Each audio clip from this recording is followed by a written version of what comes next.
We just finished hosting our 6th Fireside Game Jam. Just being a huge stretch in this case. Sorry. This year, over 200 people joined the jam, and 55 games were made using the theme Manage. I still don't know why I made it scary. In this video, we'll start with the community voted winners, and then the favorite games of our judges, Bagel and Cat, which kind of sounds like a cat cafe that serves breakfast, but they're both longtime Fireside community members, and one of them likes ducks. So let's jump in. With the 5th place community voted game, One Man What's It Factory. A clever management game where you're a supervisor looking after your Who's It employee who's making What's Its, where the ultimate goal is to try to get as much work out of your Who's It as you can without working them to death or making them want death more than work.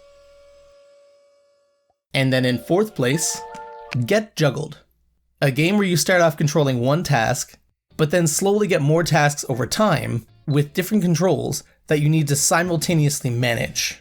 And since none of the controls of the games overlap, you end up with a big wide control scheme where you're trying to remember which controls control what minigame. And the very first one always got me. In 3rd is Man Age, a game that opens looking silly and funny, as you control a hand that controls some things in the scene and swat flies, but then very suddenly turns into an emotional gut punch as you realize what's really going on. In 2nd place, Bread, a game where you start off with selling just milk and bread, with a bunch of satisfying numbers and effects, but then you very quickly drop those two and start just selling lottery tickets because that's where the real money is. And then before you realize it, you're just running a casino.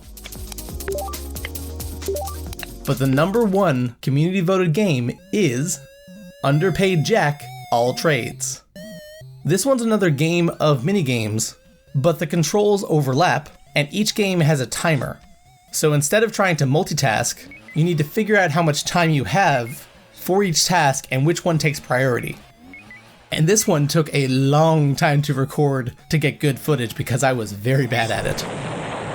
But the addition of a shop and the ability to pick which minigames get added in made it so that each time you tried the game, you could do a little better each time. And you could really get some satisfying high scores going. Now on to the favorite games of the judges. Apologies for the following being ordered in a weird way. Their favorite games overlapped in a way that made it really hard to list them properly.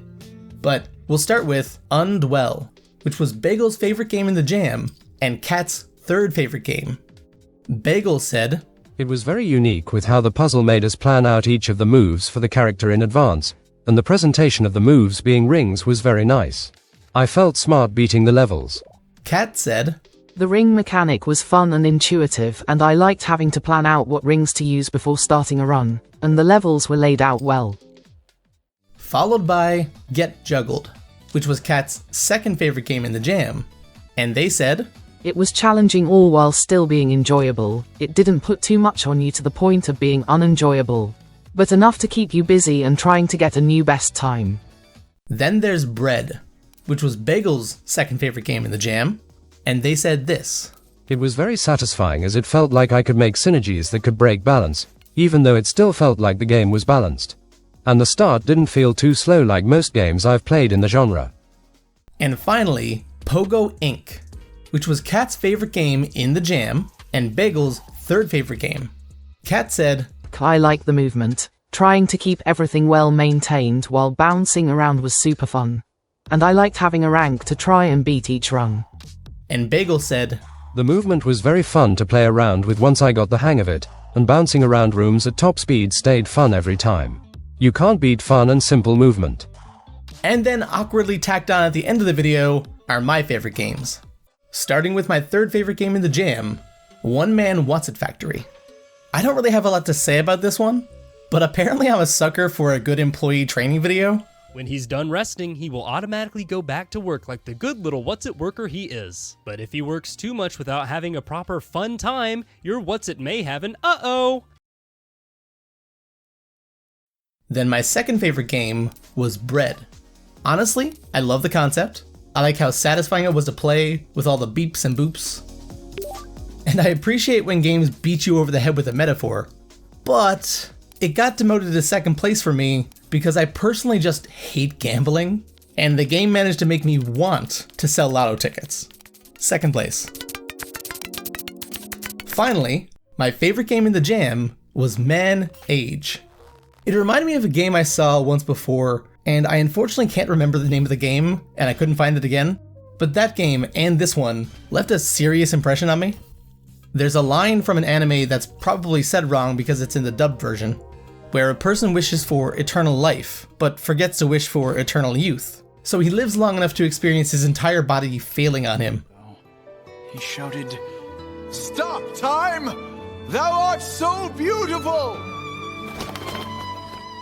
And I don't know, that stuff just really gets me.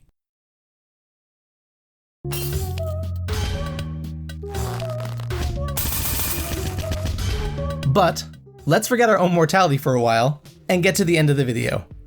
Thank you to everyone who helped make this jam awesome. Everyone who submitted a game, played a game, left feedback, or just hung around in the Discord server to say good morning and chat about video games. And also thank you to everybody who took the word manage and managed to turn it into a pun in some way. Those were fun. I'm sure you're curious about the rest of the games in the jam, so here we go.